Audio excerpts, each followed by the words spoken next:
Nothing we say is investment advice. Please pause on all 3 pages of this disclaimer and read it.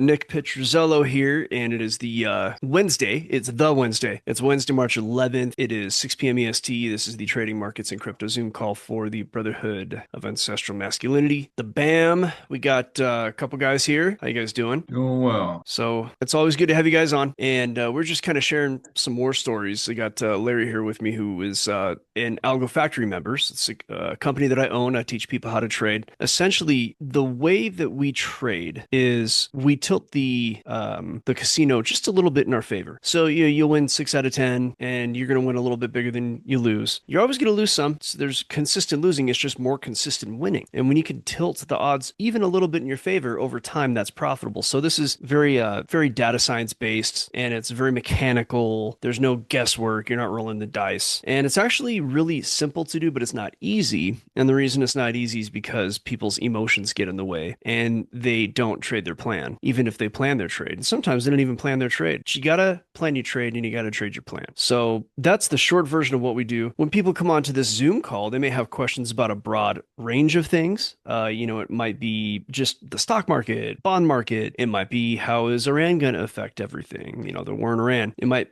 be a very technical question, which I prefer to handle those second. So if there are any general questions, like for example, Larry, I know you have a prop firm question. I want to save that for a little bit later so that people who are just starting this video who have very basic questions might be able to kind of have something to grab onto.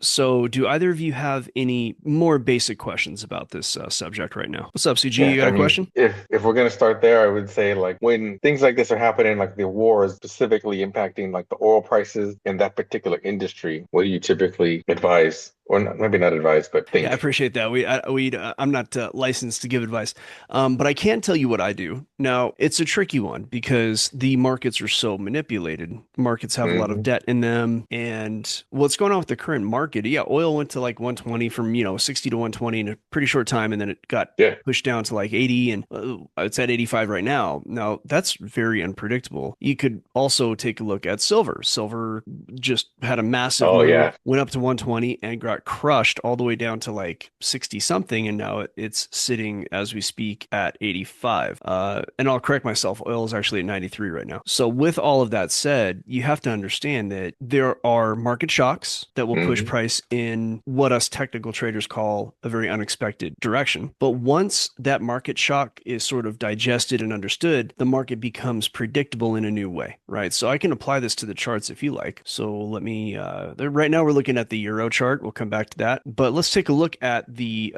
oil chart, and we'll take a look at the massive move that happened. So what is this here? Wow. That's a 30-minute chart. So going back to the beginning of March, you see this pop up on a Sunday, right? And yeah, man, if you want to look at like just like the first 11 days of the month, like I guess from the second to today, and how wild the movement's been in that particular industry. Well, that's what we're looking at, right? So this is March 1st. So you'll notice that on Sunday in the futures market, when it opened, there was a gap up, and it's hard to see. Let me take off this. I don't even use this thing. Let me hide that. So the market closed on a Friday at 73. The war started and it opened up at 79. That is like an 8 or 9% gap up, right? That's a futures gap. That means that when the market opened, there's nobody there to sell to because everybody was buying. So the price just skipped upwards. And we had that gap up. And then at that point, we knew that we were in war. So, or a conflict, or, whatever your politician du jour wants to call it, because really nobody knows at this point. So things become bullish because when you have a war in the Middle East, there's pressure on oil, the risk of oil not being able to travel, or perhaps oil fields burning. Like, there's lots of concerns that oil is not going to get around. There's a perceived scarcity, and even a real one, for a number of reasons. And oil is going to go up because there's lower supply, higher demand, and people are going to want to buy oil and outbid each other. So oil itself starts to go up. And we know there's a war happening now. And after the first day or so, you get a little bit more information. You know that we are whole hog, or at least as whole hog as we're going to be into the war. So you start, what I do in this case to answer your question, CG, is I look at, say, the 30-minute chart. You could even look at a higher time frame, but I like the 30-minute for this kind of thing. And I look for price to go down. And then once it goes down and it starts to go back up again, I find that that's a good place to buy something like a oil futures contract, right? And then if I miss that one, I look for another move down and I look for pullbacks. Now you can see those little tabs on there, these green tabs. Those are automated buys right there.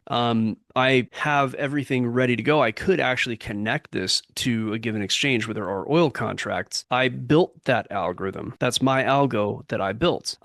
It's, as you can see, pretty profitable, but it's not as profitable as it looks on the screen. Some of these signals come and go. You'll get in and out of trades that you don't see as a result, but it is profitable. It's just not quite as profitable as it looks on this screen.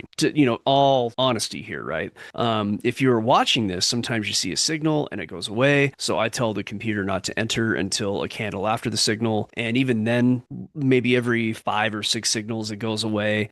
Doesn't mean the trade's going to not go well. It just means that it goes away. And I have this automated in many, many ways. But what you'll notice is that it always buys after these pullbacks. You see that? And then once the algorithm detects the price is going to go up, that's when it's going to buy. And in this particular case, it was a big win. Now, obviously, this is a Friday, another close. Then you had a massive gap up on the open. Oil open on a Sunday went from $93 and on that same Sunday all the way up to 120, which was just a few days ago. So you're looking at a 30 some odd percent move up. But in this case, again, to answer your question, we know we're in a wartime scenario. So every time price comes back down, I would look to buy some, and then I would protect those positions each time I bought it to make sure, anytime I trade contracts or just about anything, I have what's called a stop loss. That way, if it starts to go against me, maybe the whole market's fundamentals changed, maybe it's just bad luck. There's a lot of reasons it can't happen. Then I'm automatically out of the trade and I've lost, let's say $500, maybe 1,000 depending on the scenario. But if it continues to go in my direction, then my wins are going to be something like, instead of $500, it'd be like $1,500, right? Maybe I'll lose 500, maybe I'll win 1,500. I could win less than 50% of those and still be in profit. So that's the way that's to answer your question. When you have these scenarios where there is a fundamental push, like a war on something, or like just say it's Bitcoin and the halving is here, and it always gets really bullish around the halving, just look to go long, trade with the trend. Very simple. In fact, there doesn't even need to be a push to win like that. Let's just say you're looking at a forex chart. This is like the dollar versus the euro, right? And you go back to the 1st of March, you can see that the dollar got strong against the euro, and you're in a very clear downtrend, which is what we're going to talk about with Larry here in just a minute, or at some point on this call. If you know you're in a downtrend, then you simply buy the pullbacks to the upside. And this is a very simple formula. We're going to expand on this in a little bit. You're in a downtrend. Let me fix this so you can actually see it. When you keep having lower lows and lower highs. In fact, if I see a low, a pullback, and then it breaks that first low, and then you can't violate this high and it keeps going, now you're in a downtrend. Some even call that first break a downtrend, right? The first time it breaks this low, they call that a downtrend, and that's pretty fair. So that said, once you're in a downtrend, then as long as you have a way, if you're in a downtrend, you're in a downtrend. So you could look for price to pull back and then look for it to lose energy, and then you sell right there and you go short. And there are other things you can do to maximize this, right? This is a very simple formula. There are ways to accentuate this formula so that you can shave off some risk. So we'll talk about that shortly, but you don't even need like, oh, hey, there's this thing that happened in the market. Like, you could just see that this isn't a very clear uptrend or downtrend and apply the same idea of when it goes against the trend, you enter the trade and you trade along with the trend. So I hope that answers your question. No, it doesn't. It does. Yeah. It's definitely been a while to see the fluctuations over the last 10 days. Yeah, it has been pretty nuts. The other thing too, Nick, isn't there a difference between Brent crude and regular oil on fluctuation of price? There is a spread. So, and this is an interesting topic. It starts to get into geopolitics. Brent crude is not really, my understanding is that it's not deliverable. Like, nobody trades on a Brent crude contract and actually gets oil from it. And if they do, it's not very many people. West Texas is a different story. You need to be able to take delivery of your oil. Now, people, I believe, can settle in cash. People do it all of the time, but there are people who actually will settle in oil. It's a legit, physically backed commodity, instead of people doing what's called naked shorting or, just putting money on and getting money out, right? So Brent crude is almost purely a financial instrument as opposed to a way to purchase oil for large companies who want to either store it or refine it. That said, Brent crude tends to have a $7 spread between Brent crude and West Texas. It tends to be, I believe, $7 higher. But as we have approached this war and as things have gotten hot in the world, that spread's tightened to within $1. So if I were to put on Brent, which is also known as UK oil, and then I were to add on top of it WTI, West Texas crude, then let me add it I've on been the same following that percent. WTI, man. That it's a cheap stock. Well, yeah. I mean, it's a contract, right? It's a futures contract. But you can see here that consistently, like as I pull back percent for percent, you can see there's a disparity where your West Texas is low or your Brent crude is higher, right? And then you'll see it actually match up at times. So it's an interesting contract, that's for sure. If I were to, it's kind of tough to map out on here, but you can see it plain as day. They'll move in slightly different ways. West Texas will become more expensive. You can see that certainly on the outset of the war. West Texas actually, I have to move forward here a little bit, but as I scroll to the right, you'll just see it fluctuating back and forth really close to each other, at times right on top of each other. But then you'll see West Texas starts to take a higher path once the war really starts to heat up, and it stays higher than Brent crude. And it might be because West Texas tends to actually, let's say, it has a much higher percent of settling physically. So I mean, just that's an explanation of the oil contracts and the difference between those two. And those are the two main ones that I know of. I don't trade oil. I don't like to trade oil because of the fundamental issues with it, those things that can happen. For example, this move down, this big slam down that we saw, that was done by market makers. That wasn't like it naturally fell, right? Got to understand that. This was done to oil. Oil didn't just do this. And then Trump came out and said, "Oh well, the war's almost over," and then like the markets fell. And then after the markets closed, he, even though the futures was open, he came back. He's like, "Oh, actually, we're gonna keep going." It's like, all right, dude. That was That like wasn't 8 hours that later, was dude. Did no, BB that was Netanyahu Hegseth. like tug on your chain a little bit and you had to change your mind? That was Hegseth that did that. Well, same shit. Yeah. Same difference. Like, so I don't want to go there. I'm not really a big fan of other countries dictating our foreign policy, but we can leave that right there. And So you're that black said, color. if that Yeah, that's answers your another show. question, what's that? So yeah, that's another show. That's That's another, yeah, different show. ESW. That's on every day as well. That's on every day over at Rogue. Um, we had that talk today with Gus and V. So Larry, you've been patient, and I know you've had some questions from the start. So I know you want to talk about like trend following. I had some things I could tell you to actually, sort of improve that trend following. But if whatever question you have first, please go ahead and ask. All right, so my first question, because I've used TradingView so much, it just comes naturally to me to be able to look at the chart. When I switch over to MT5, I don't know how to use MT5, and I don't really feel like learning two systems.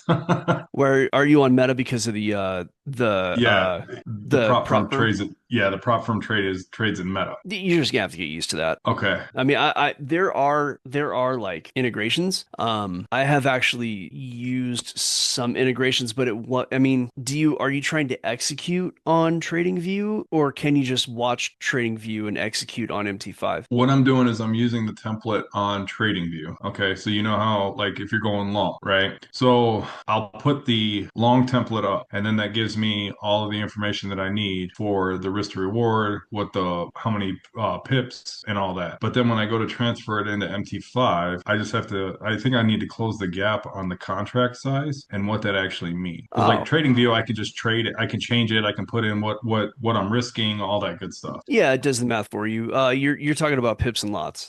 Yeah, So, a standard lot, I believe, is going to be is it a 100. dollar a pip or $10 per pip? Let's see. $10 per pip, I think. Is it 10 per pip? Yeah. So that's the way you work that is you count the pips down to your stop loss, Okay. right? And then you do the math for what are you risking per trade, $100 or 10 on that challenge? It's $100, right? That's my second question. Yes. Okay. But okay, let's say $100. Yeah. So $100. Now you have to know how many pips to stop loss. So let's just say you're day trading and it's 10 pips. 10 pips to stop loss for for $100, that's a standard lot. It's $10 per pip. Okay. Now, if it's 20 pips to a stop loss, that's $100 divided by 20 pips of $5 a pip. That's a half a standard lot. Okay. So a lot's the $10. A standard lot, I believe, is going to be $10 per pip. $10 Is per a pip. standard lot $10 per pip, and that's forex markets. You know, I'm not sure how it works elsewhere because I don't really trade elsewhere. I'm only trading for it. Okay, yeah. So it's 10 per pip in forex. So let's just say you got a 30 pip trade, right? Well, that's about it's a little over $3 per pip. It's like $3.30 per pip, right? So Now, you're going to pip be is- at 1/3 standard lot. So 0.33 standard lots. Okay. So you'll get used to it. You might want to consider using Bay pips. Link me to a lot and pip calculator. They have them out there. There's FXTM. I'll just do FXTM. Why not? Can you guys see it on the screen? Mm-hmm. Okay, so here's a forex pip calculator. So you're in USD. Let's just say you're EUR USD. Just keep it simple. Yeah, that's what I'm doing. Okay, we gotta find that euro. It's down here somewhere. There it is.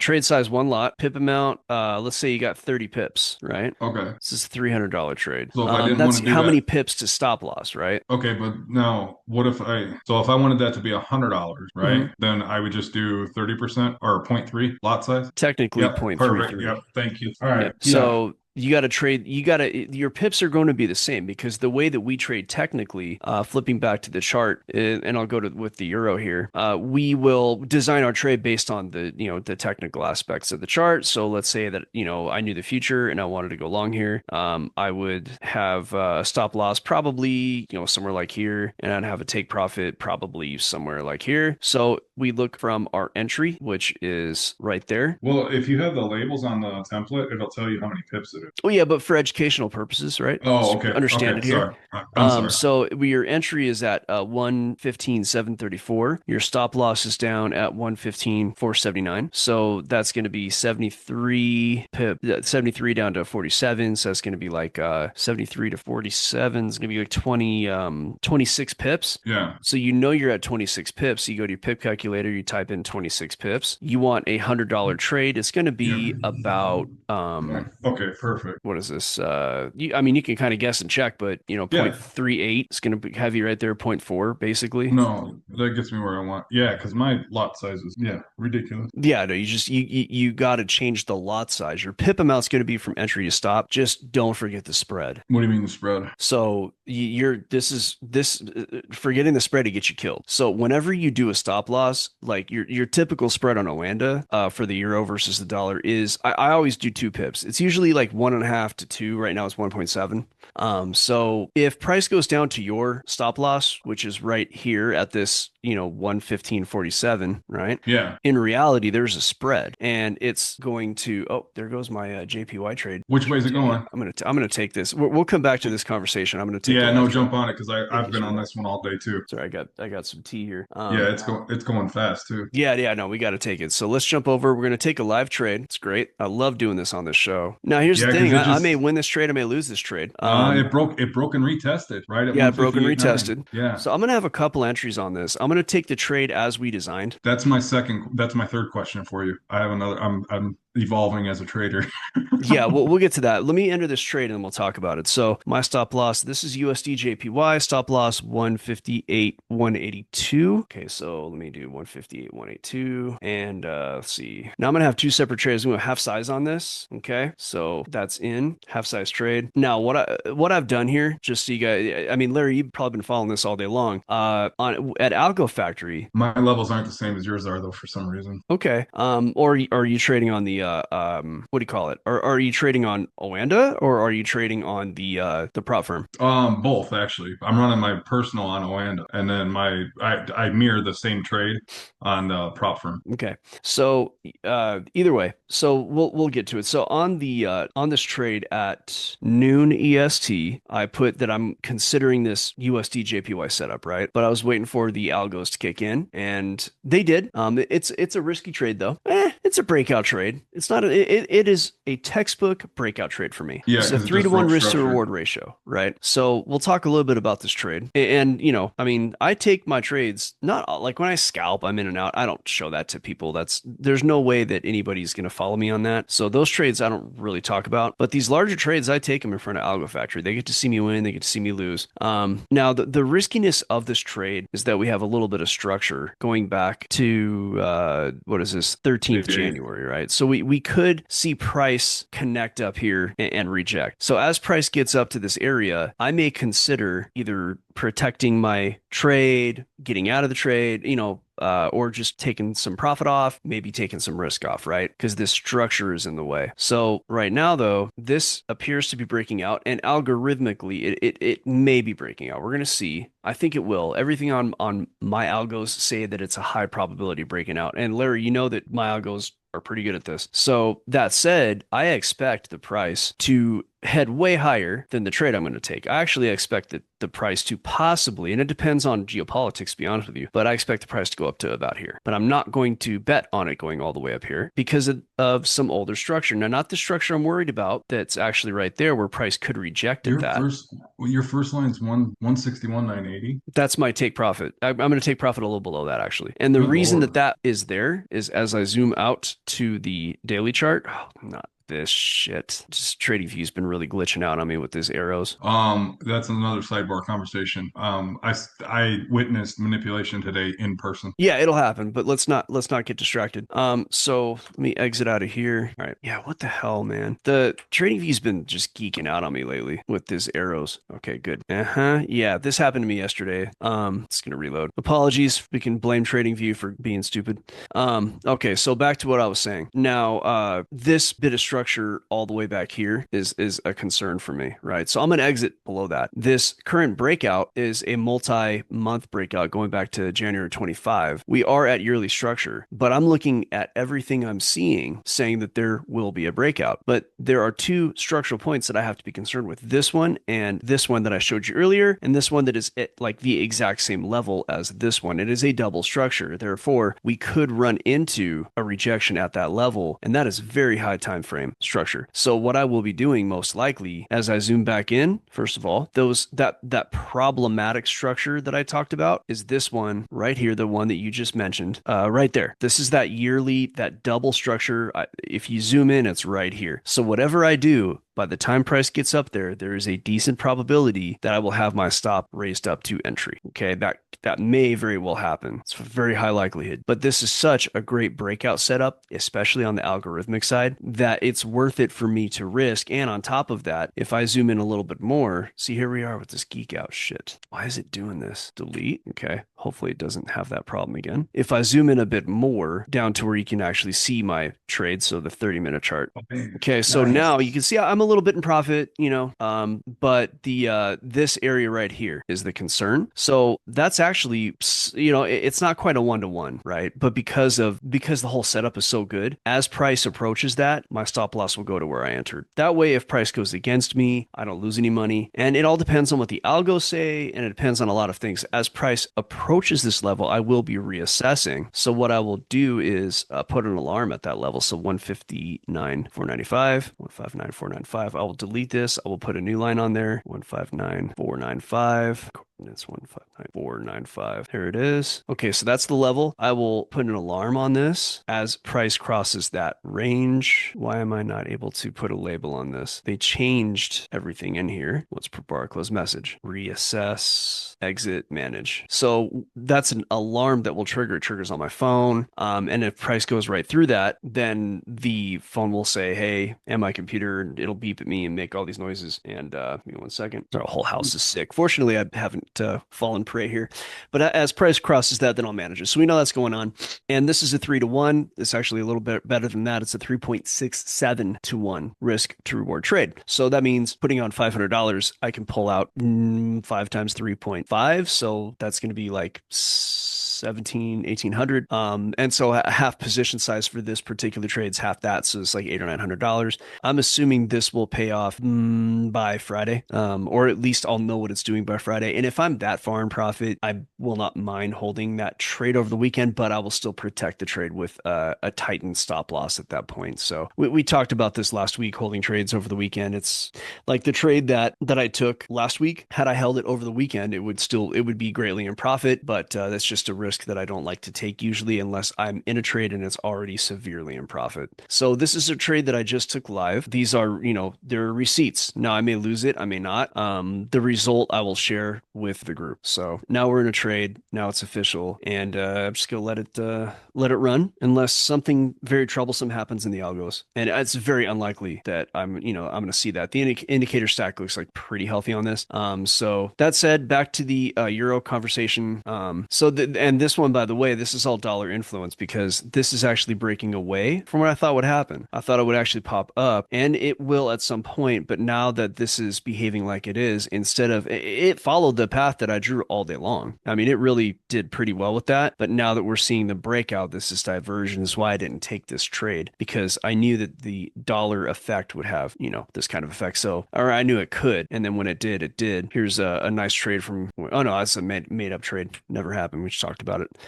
So that's that. So now that we've taken a trade, talked about trades, Larry, you had some more questions. We never really got to your question. I don't think the trade No, interrupt. you did the PIP calculator. That was my Oh, first question. okay. Well, let's move it over to CG now, since we were 1 for 1 on that. And then you got any questions, CG? No, I'm good on my side. You guys can keep it going. Okay, Larry, back at you, sir. All right, risk assessment psychology question. Oh yeah, So my favorite. when you're traditionally trading, the rule of thought that I see most is you don't want to risk more than 1% until you're 100% confident that your system works. Then you can potentially bump to 2, but if you start going higher than that, you're going to blow your account. You're not going to have good returns to be a risk managing trader. Okay. When it comes to prop firms, that school of thought changes that your positions drop to 0.5%. I've heard this. Why?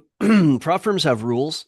I'm only going to tell you my guess as to why, because I'm self-funded. I've never actually needed or cared to use a prop firm. I just have my own money that I trade with. But my understanding of prop firms, they have certain rules. Among those rules is a consistency rule. So a consistency rule is that if you are gambling and like your big, huge $3,500 win, right? Yeah. Well, let's just say that one trade made your goal, and then you had a bunch of other smaller losing trades. You're not a consistent trader. They don't want you. So they want to see people who consistently win their trades, and they're playing by money management rules. Now, why the 0.5 with a prop firm? I can only guess as to why that is, and it has to do with that consistency. Part of it is prop firm traders tend to be day trading. When you're day trading, it's not uncommon to go down below 2% because of all the noise in the charts. When you're swing trading, the 3 hour, there's not a lot of noise. You don't have issues with the spread. Your pip size is so large on those that even a market event tends not to knock you out of your trade. Like the trade that we just took, that's a swing trade, right? That's probably gonna last a couple days. So you can go 2% on those. You can go whole hog on those. But I think like most of your prop firm traders, like they're in there to kill it and win it. So I think the noise brings too much risk. But I'm actually going to ask, why do prop firms often recommend or even mandate a 0.5% money management rule where you can only risk that amount on each trade? I'm self-funded and I risk 2% of my book per trade. All right, let's see what they say to that. This is a kind of great, the AI is really good for this kind of stuff. Prop firms mandate these low risk percentages, not because they care about your personal growth, but because their business model is based on survival, both yours and theirs. Just what I said, right? Exactly what I guessed. When you're self-funded, 2% risk means you lose 20% of your account if you hit 10 consecutive losses. If you can absorb that because the money is yours. When you are trading their capital, the incentives shift dramatically. There are drawdown limits. Yeah. So if you're at 2%, You get 5 losses. That's a 10% total drawdown on the account. By mandating that low percentage, they give you 20 lives before you hit that same 10% threshold. So the simple answer here is that it's their money. They don't want you risking it. Okay. So it's just what I thought. And the reason I think about this is because I've considered opening a prop firm, and I've been told by people with way more money, way more brains, and experience than me, don't do it. That's what I've been told. What was the reasoning for it? The reasoning is rules, competition, and cowboys. Okay. Right. People just cowboying up. That's where I got my nickname from. I used to just risk everything in every trade. I was insane. The thing is, I was in crypto in 2017, so you kind of can't lose. It would fit for me though, because I'm just trying to use it to build capital, right? You're kind of cowboying. Yeah, you're kind of doing that. But you still have to operate within their rules. Okay. So yeah. Do you have any specific questions beyond that? Yeah. Now I have a technique question. Oh yeah, please. Okay, I'm running a standard trade and it's 1 to 3. Okay. It starts going in my favor, but I see that it's coming up on structure and I'm worried about the algos are telling me that say it's a bearish trade down, right? Or yeah, a bearish trade down. But I'm looking at structure coming up and I'm seeing that momentum is starting to drop. Buyers are starting to gain momentum and I don't know that it's going to 100% get to the 3 to 1, but I also don't want to pull all of my money out, but I want to protect the trade. So how do you set multiple take profit levels where like once you hit 2 to 1, you're pulling off 30% and you're letting the rest run? Like how do you manage a trade to allow to pull equity, to pull your money out, but then allow it to still run? Stop sells. Stop sells. Okay. Stop sells. So you have a few different kind of limit orders you can do. Okay. You have, for example, let's just say, let me grab some chart here and let's use the replay function. Oh my God, that hit. Thank God. What hit? Euro USD. Oh, cool. You like your profit hit or your entry hit? No, my TP hit. Nice. I had a feeling. So there are like you know what a limit entry is because we all do those. So Yes. if we go back here, like on a real scenario trade, our structure is down here. We're going to want to enter prior to that structure. We'll use that structure as a guide for our stop loss, and our algos or whatever it is tell us that price is going to go down. It's in a very clear downtrend, so you just don't even need algos. But my algo's saying down, down, down anyway. So I'm going to try to enter a trade maybe right here because you have this harder structure, right? And let's just say that I trust in enter the structure. Let's say my very simple thing. I'm just going to go long right here. I'm not going to think about it. So I've got my long trade and I put an entry right here, and when price goes down to that level, it enters the trade, and that's the end of the story, right? That's a limit entry. So just to play that out, we're just giving you examples of limit entries. Okay, this is going to be a bitch because we're in the wrong time frame.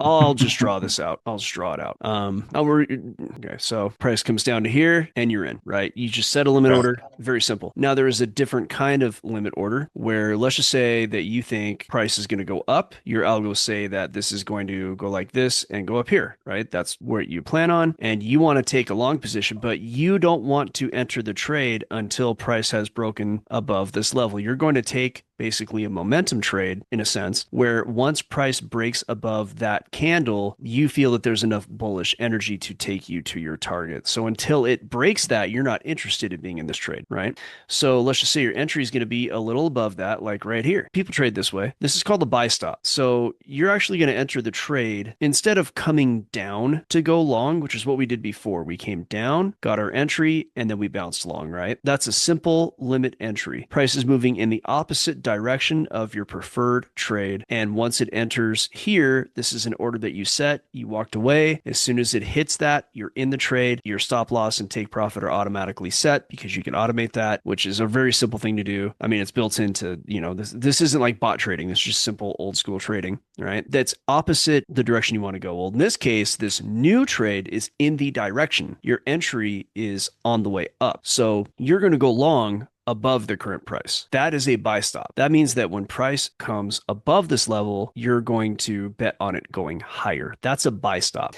To answer your question. Okay. To answer your question now, you're in a short trade. Were you in a short trade or long trade in this scenario? I'm in a short trade now. Okay. So with this, your scenario is you want to take out, you want to take pieces of the trade off at a time. Correct. So the way you do that is, let's just say that you had a glorious entry. You nailed the top right here. Let me grab the short position. You nailed the top, right? And you're headed down and your target's way down here, but you also see this bit of structure right there and you want to take part of the trade off here. Yes, Okay. exactly. Yeah. So I definitely know what you're talking about, but I had to go through the different kinds of orders so you can understand this. Yeah, no, perfect. So in this case, we're going to say you have, I don't like to talk in units and stuff, but it's just the way these exchanges work. So we'll talk in units, we'll talk in pips. First, units. So let's say you have 10,000 units, right? Well, what you do is your take profit is just going to get you out of the trade. You don't have to worry about like setting this up in any specific way. The take profit's always going to hit, or the stop loss for that matter, based on the total units of the trade. It's automatically 10,000, right? So you enter with 10,000 and before anything changes, your stop loss is 10,000 units, right? And then your take profit is 10,000 units, right? We could even call it dollars if you want to just like make it easier for people without saying units and confusing people. Let's just call it dollars. So you've risked $10,000. Well, no, that's actually a problem too. We can't do that. We got to use units. Sorry, folks. Sorry to be back and forth on it. It is what it is. So you'll get it if you ever start to trade. This is not very complex. So now you want to take half the trade off at this level, maybe even a little bit before. So what you do is you do a buy order and it's a limit buy. So you put a limit buy right here of 5,000 right there. So right now you're in a sell. You're in a sell, or you're shorting, really. Same thing in this case. You're short 10,000, right? If you have a limit buy sitting right there. Now, different exchange might have automation for this. So your particular exchange that you're using, you might not have to like manually jerry rig this like I'm doing, but this is how you do it if it's not available on the exchange in some automated fashion, right? This is how you can do it on any given exchange. You limit buy right here. There are some exchanges that might not want you to do that. So the other way about it is, if they don't want you to do it, then they should have an automated way for you to do it. I'd be really surprised if they didn't. It's either one or the other usually. Either they have a way where you can do it and you just look in their rules and they tell you how to use their software, or what I'm talking about. There's a third way. If for some strange reason, then none of these like options are there, then you can actually just go on and market buy that 5,000. You just do it manually right at the time. And does that remove it from your trade that you already have running? That's what it does. Okay. Now, what it used to be is that people would hedge this way. They would have a separate trade where they would either limit or market by that amount, and then they would be in two trades, one short and one long. And those two trades would be like moving in the same, you know what I mean? Like one would lose a certain amount, one would gain a certain amount, and they cancel each other out financially. There's a lot of people who used to do that, but it's effectively the same thing. So if you're in a short, you know, and you're going down and you go long half of the units, you're going to take half that risk off. Do you get it? You're going to take half the profit, I mean to say. Okay. So if you're short 10,000 units and then price goes to here and you do a long order of 5,000, your trade is going to reduce to 5,000. So that way you'll only have 5,000 left on that trade. So if you stop out, it's 5,000 units. If you take profit, it's 5,000 units. You know, it's once you have hit that buy, you've taken half your trade off. Does all of this make any sense to you? Yeah. Okay. But it's automatically coming from the trade that you already have currently going. That's how it is now. It used to be that you could hedge effectively. It's the same thing, but now you just have two trades on and they're just moving in opposite directions, but it's effectively the same thing. But most exchanges have changed the rules so that you cannot hedge like that anymore. And it's just going to take it off the trade. Okay. Because what happened is people would hedge and they'd be in like 9 trades and you know, I think it was a way for them to, I don't know, they were gaming the system somehow. I don't really care. I don't even know or care what they were doing. But that's how you do it. You should do a limit buy. Okay. So a stop would be if you wanted to add to the position, right? So in this case, if for whatever reason you wanted to like, I add to positions all the time, by the way. I build positions. We can talk about that if you want, but it's a very profitable thing to do. Okay, so like with that one right there, so you're worried about that support that you have in that short, right? Correct. But now you cross the 117,840, you get a break and you get a retest, and now you see that your EMA is turning over again and it's going to drop. How do you add to the position? Well, if you're looking for a pullback, it's going to be difficult to automatically add to the position because you have to tell the computer to wait for a pullback. It's doable. It's, you know, you can do it. It's a, you know, I don't even think it'd be that hard to code it. But from a simple mechanical standpoint, it would just have to be a level where, let's say you're good with it. You're good with adding to the position without doing a pullback. Then you would do a stop sell right here at that level. Okay. Have to be be a stop sell right there. If you want to take it back up to 10 grand, just put stop sell for 10,000 units, right? And for those of you watching, it doesn't necessarily mean $10,000. It's just units. Yeah, because the way that I've been doing it now is I've just been going in and closing the position, but doing a partial close, and then I just calculate out the units based on the percentage of what I have. It's exactly the same thing. Okay. It's effectively the same thing. I do partial close. I'm on Prime XBT, so I have that. But if I want to do a partial close without being there to do it, then yeah, you put a limit on. Okay. So that actually takes us right to the end of the of our Zoom. Is there anything else you guys want to cover real quick before we end it? Oh man, this was helpful, man. I like that. Keep forgetting to do that limit stuff to help out, so I don't have to be on the app all the time. Are you profitable? And I mean, generally, well, this week been a little bit rough, but over time, yes. Over time, you're pro. Okay. Most people. How long you been trading? Well, I don't know if I fit the trading mold, Nick. I think it's more like on the investor side. Oh, that's different. That's another story. Yeah. I would say actively investing, meaning like having a brokerage account, like the last 7 years, 8 years, something like that. Okay. Yeah, you're doing fundamental plays. You're buying things that go up over time. We're talking about in and out within like either. I know Larry and I, it's usually within hours. For me, it could be minutes. But I haven't been like scalping lately. There just really hasn't been in the forex market, the volatility. More and more, I'm interested in scalping the NASDAQ, but I trade what I know. I'm good at forex, but the spreads are way tighter and the NASDAQ moves way quicker. Like I know people make a lot of good money on NASDAQ. So at some point, I think I might make the switch. But as of now, I know what I'm doing and I'm good with it, Yeah. And that's usually what I tell people too. Like if you're not comfortable with something, just look at what you know. Like if my two examples that I usually go to are like Starbucks and Southwest. Like if you drink Starbucks coffee, well then buy them. If you fly Southwest, well then buy them. Right? Just stuff that you know. Oh, dude, really? Oh yeah, man. Oh, I love it. Southwest actually, that's an airline that I've liked over the years. Overall, like they, having grown up in the Southwest, they're at first it was kind of like this is a flying bus. Like there weren't any assigned seatings. Like you just, but in a way, it's also kind of nice. Like you can just get there early if you want a better seat. They're a pretty good company. They're about 15-20 years ago, they changed like all their everything, like their whole structure, culture, marketing, and they were doing pretty well. I usually fly once or twice a year, but we're not going to be flying now for a while.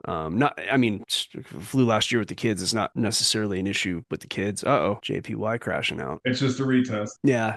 Well, it's the algos I'm looking up at my monitors here. All the algos, like I'll show you this real quick before we end the show here. Let's see. That's just a slight pullback. Yeah, it's probably you know what that is. That's gonna be a liquidity grab for the players. That's what it looks like. Yeah. Because they need what you'll see. Just we'll end it with this. Like, yeah, look at that, right back into profit. Yeah. Actually, technically, that's not profit for me. It is. No, barely, yeah, it is. It is now. Yeah, your numbers are coming up before the bars move. I'm noticing that too. The other cool thing, Oanda updates faster than the prop firms by a couple Oanda's solid, seconds. Dude, I love it. Yeah, Oanda's killer, but still, my entry needs to be technically higher because I remember I'm on XBT, so I'm not really trading on Oanda. I'm just using Oanda's data. So I'll give you guys a little clue. This is actually what inner circle trading does. Let me lock this here. So inner circle trading, this is where you actually make money trading, is if you understand how the large players have to enter and exit the trades. If you really want to make money trading, okay, you have to understand why markets move the way they move. Because if you're just relying on indicators and candles and all that, that's a good piece of the puzzle, but you get consolidations and then you get breakouts and then it'll go in a direction. But most breakouts have a strong retest to the top of the prior consolidation. And that's inner circle trading. That's all it is. It's not even it's people on the inner circle like, okay, we're going to pull it back. Because the large players, yeah, sure, they probably got some entries here, but they weren't sure it was necessarily going to break out to the upside until it did. So what the large players can do with certain markets is once the breakout happens, there's always a quick sell-off and they can actually accentuate that sell-off. And then back down here is liquidity. And as price goes into liquidity, they'll have plenty of people that they can buy from as these people sell. Because until this happens, until it breaks out, there's not enough activity for the large players to enter their trades. So basically, like they need more players in the game because they're putting in millions and millions of dollars. But if there are not millions and millions of dollars like trying to exit, then they cannot enter because they'll just push the price up. So you have these periods of time in these consolidations, which can be pretty low volume, not always, but towards the end of the consolidation, certainly it's almost always always a low volume. And then when it breaks out, the market says, oh, it's going to go up probably. And all of a sudden people get very interested. But there's always that quick conservation of profit. And oftentimes the real players, they will pull back. And now a lot of times price will just pull back to what's called a VWAP, which is a volume weighted average price. And the large players enter at that because wherever the VWAP is where a lot of players start to play. So if you have a $3 million entry, but there are like, let's say you want to buy $3 million worth of something. Well, unless there are $3 million worth of sales, then you buying that $3 million worth of something is going to push the price up and you're going to immediately put yourself out of profit, right? You're going to cause slippage. So in order to avoid slippage, there need to be other participants, and other participants always happens at these areas after a breakout where the liquidity was before from the consolidation. So they wait for price to come back for a retest, and it almost always happens, not always. And sometimes if you're important enough, you can cause the retest and then they enter at that time. So what you can do, and this is, I'm giving you the basics of inner circle trading. It's free. Like, I'm just giving you the basics of inner circle trading. You just go look it up on YouTube. There's a million guys talking about it. You just put your entry in some way, shape, or form in this area. Some guys put it deeper. Some guys put it way deeper. Some guys put it just right at the top. And, go look it up. I'm not giving you a true tutorial. I'm just giving you the concept. And then they have their take profit wherever, they determine it's going to go based on their formula. So that's ICT. It's all it is. And it's the breakout, and you just buy the retest, which tends to happen right at the liquidity. Well, what do we just see with the chart? We just saw that. We just saw USD JPY most likely doing a very small version of that retest, live time. So let's see if we can take a look at that on the chart. Well, first of all, you're getting a little mini version of it right here, but there wasn't a ton of liquidity, but there was some. So if I were to zoom in, what is this? The 30-minute. So if I were to zoom in on the 5-minute chart, you start to get pretty tight on the time frames here. So your day trading time frames. What you'll notice is that as the market closed, price kind of bopped and ranged about, right? So you had this bit of liquidity right here, right? And then you had also this back and forth basically right here. So you had these areas. Well, first there was the breakout when I first entered, and then price came back to retest down here to grab some liquidity. You can see it where this little red stab down happened, right? And then it broke above that. And then as we were talking, and Larry and I were both clearly watching, which you're not really supposed to do, but we're doing what you're not supposed to do. You see this needle stab down, and it grabbed this liquidity that had built up basically right here, right? So it's just these pullbacks, and the smart players have their entry right here. Well, I have my entry right there anyway. That's just my algo told me to go in right there. Essentially, you can see that I front ran my own algo because I'm always that's my old algo. It's like the actual algo I'm trading on is not the algo you see on the screen, but you can see on the screen it's calling it pretty well. And if I jump down to even lower time frames, you can see it's just like it's going to go up. It's going to go up. And if I go to the 1 minute, it's like a shit show. And I teach people how to build their own algos, you guys. Like, this is not rocket science. I'm telling you, this is all very within your guys' reach. Larry, you've written one already. I don't know that you've coded it, but it's easy to code. But you see these green arrows right there. But then you get your red arrows, right? So it's kind of like, that means that price is going to range for a bit on this lower time frame. But if you go to a higher time frame, you will notice, like, for example, you get this bunch of red arrows right there, and then they stop, and then you get like 4 green arrows, and bam, it starts to go up. Well, now it's in a consolidation. But if I go to a higher time frame, then the indication is stronger. And I believe all we have are green, nothing but green, right? So now once you see a red, it means it's slowing down. It might even turn around on you. But, having these algorithms takes a lot of the mystery out of the equation, and they're not perfect, but they are part of a probability matrix, right? They're just part of hey, my algo's going off. My other trading method is saying it's time to go long. Everything's pointing in that direction. So this is what I teach people to do. And my sales pitch is this. Imagine you could go to a casino. You can go to a slot machine. I give you $1,000. You're allowed to bet $20 at a time, and you're guaranteed a 55% win rate, double or nothing. So you bet 20, you can win 40, you can lose the 20, but you win 55% of the time. What are you going to do? You're just going to be betting all day long because you're winning 55 out of 100 times. So you're losing 45, winning 55. I would hit the button as often as it would let me. I'd just be hitting that button because it's a guaranteed win, right? That's what this is, but it's not as perfect. There's a little bit of X factor. And the other factor is that your psychology is what tends to be the reason that you lose. That in the end, Every trader who is not successful because of trading psychology. Every single trader, 100%. And the reason is that either one, they just fall into all kinds of different traps and there's different definitions for that. Or number two, they quit. Because a trader who persists generally will do well. But that persistence is going to be hampered by not persisting properly. Like if you're not following the directions of how to do this, you will not have success and you will be less likely to persist, right? But as long as you're taking the right steps and you are persistent on a long enough timeline, this will work for you. And this is why 90% of forex traders lose 90% of their money within the first 90 days because people don't do it right. They do it wrong. So we guide you through this. $100 a month, Algo Factory. That's the sales pitch. It's going to go up to $200 a month, by the way. I don't know when I'm going to do it, but those who got in at 100 get to keep their price as long as you're still with us. We got a lot of people who joined us in 2023 when we started. They're still paying $50 a month, even though it's $100 now. So there's the sales pitch. You guys, thanks for coming on. Let me go through all that. I'll be back every other week here to do this. If there's a lot of demand, if I start to see a lot of guys coming on here, then I will do these every week. Or you could just be like Larry, be at algofactory.tech and get it 3 days a week. Guys, thanks for coming. Yeah, thanks, Nick. Y'all have a good one. You too. Ciao.